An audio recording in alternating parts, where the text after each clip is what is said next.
this video, we're going to do a review on a video from Grant Cardone. Grant Cardone in the United States is famous, and perhaps that's an understatement. He's 61 years old. He started his real career in giving training, sales training, and nowadays he has a net value of $300 million. He did it because he invested in real estate, and nowadays he's not only teaching how to sell, but he's also explaining how people could invest in real estate. This video he posted 8 years ago, and it's about a cold call. And even after 8 years, this video is still very relevant. And I'm gonna explain to you why.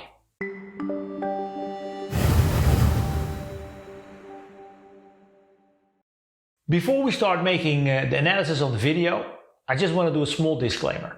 There's so much going on in this video, I have to pause it a lot of times. I apologize up front for it. Every day for 2 years. This is a guy on a phone call right now. He's having trouble. Okay. I'm going to intervene. I'm going to drop in, not discuss after. I'm going to drop in. Okay, so why don't I do this? I'll give you a call at the end of the month, and then we can see. Now what you will see what's happening over here is this is typical for a lot of salespeople. He gets an objection with the customers postponing. Just watch what Grant's doing at that moment. We can see where we're at, see if things change. Let me have that call. Oh, hey. Really? This is Carlos. Hey, Carlos. Hey, you're... So first of all, it's great. He's walking on the floor. He knows exactly what's going on, and he hears his salespeople not handling objections in a correct way, and he intervenes straight away. Great. Yes, sir. Grant Cardone here. How you doing?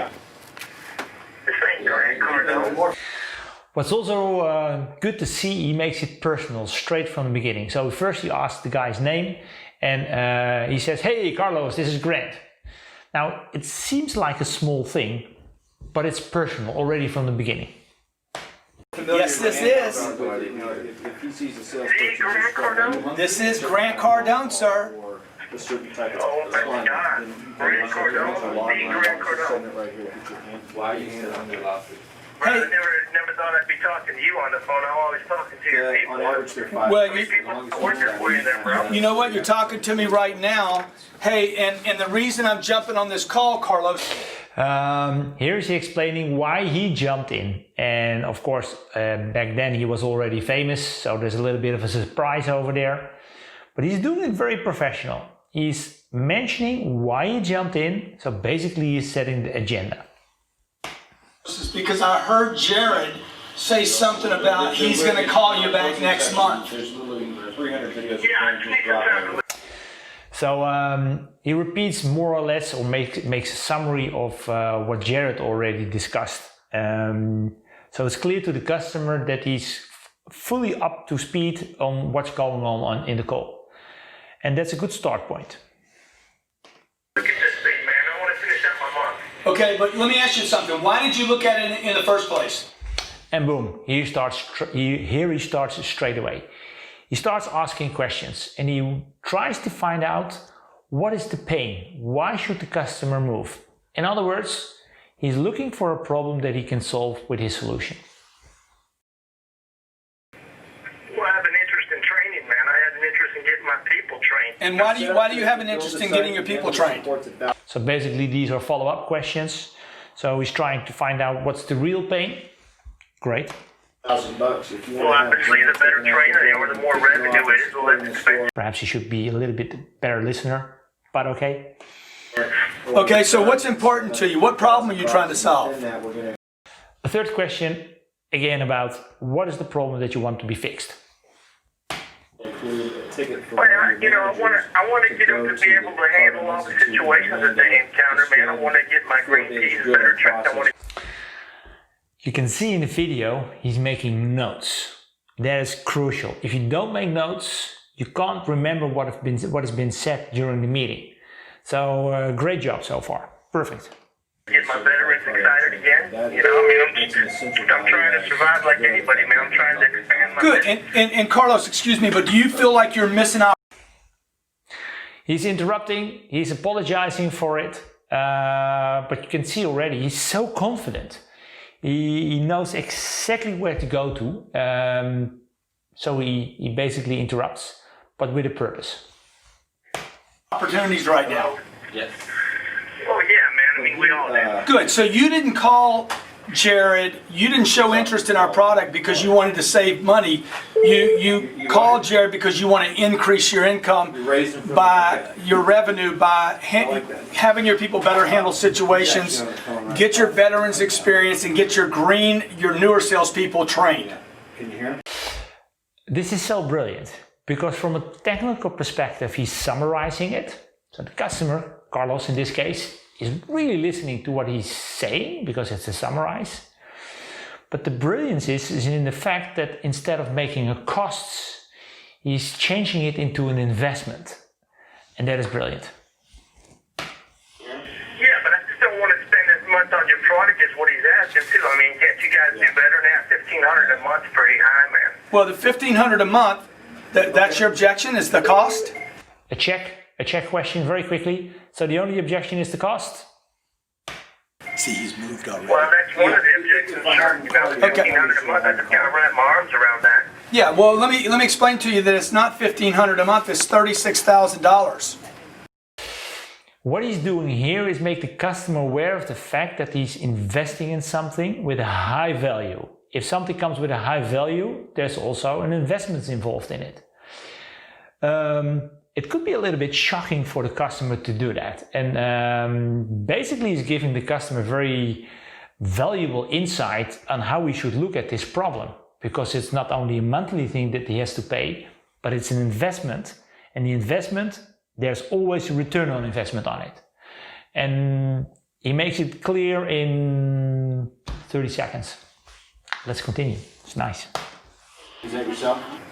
Plus the $4,000 startup fee, which means it's $40,000. I need you to think about a $40,000 decision, not a $1,500 a month decision.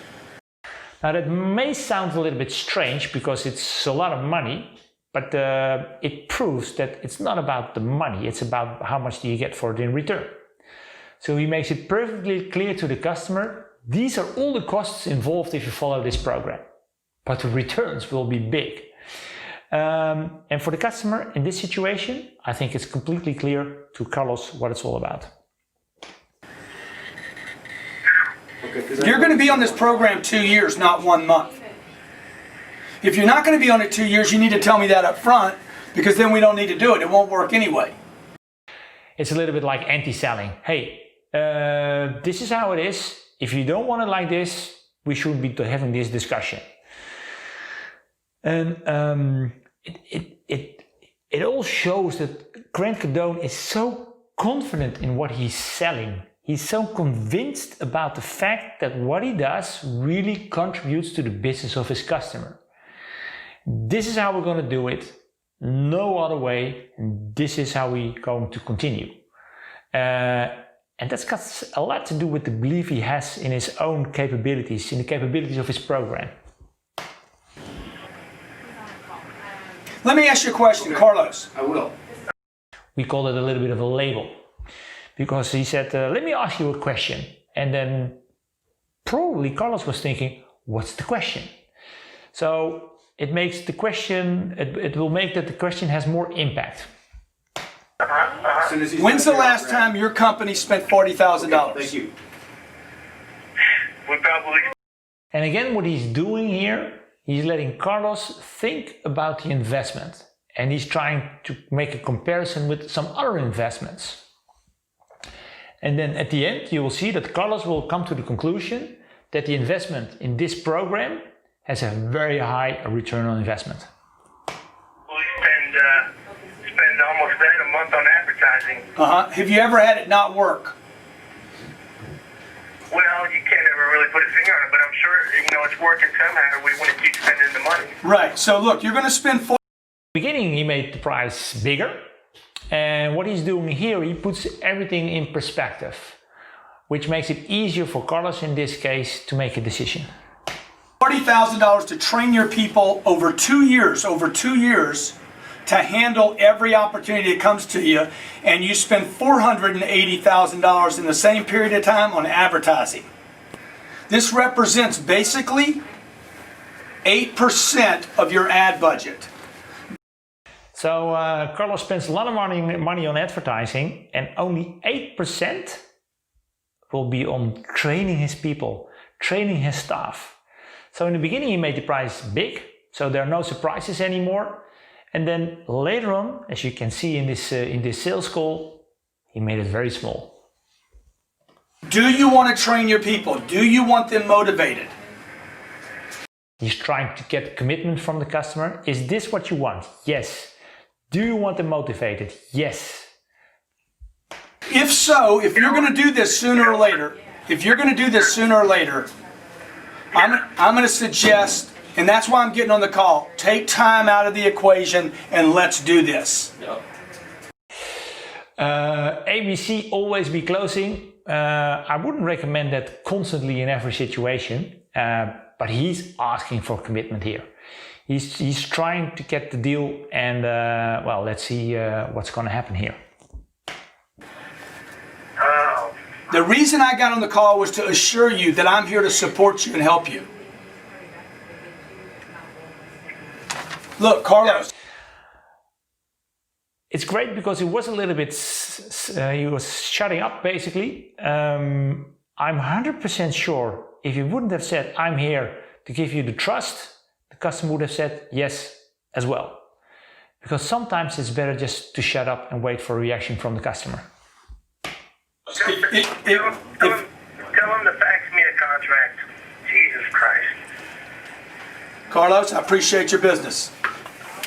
So you got the deal. Let's continue a little bit further because there are some interesting things at the end. Thank you, buddy. Okay, and also, hey, I can't believe I got a chance to talk. Because what is it that most salespeople do? They say, yeah, I've got the deal. And they say, thank you very much for the business. They will send the contract and then it's finished. But Grant will work on the commitment. Watch. That was dynamite, man. Hey, let me. Well, that's what everybody should be doing right now to make businesses work so they survive and prosper. What's your home address? I want to send you something personal for me. So he makes it personal. We call that level 3 in our program. Sugar Land, Texas. 77478. You got horses? Yes, sir, I do. What's the zip code again? I missed it. 77478. Okay, good. Do you have any concerns about doing this? Okay. It may sound a little bit strange to ask, are there any concerns? But you just want to be sure that the commitment is 100%. And he's doing another question to see if the commitment is really there.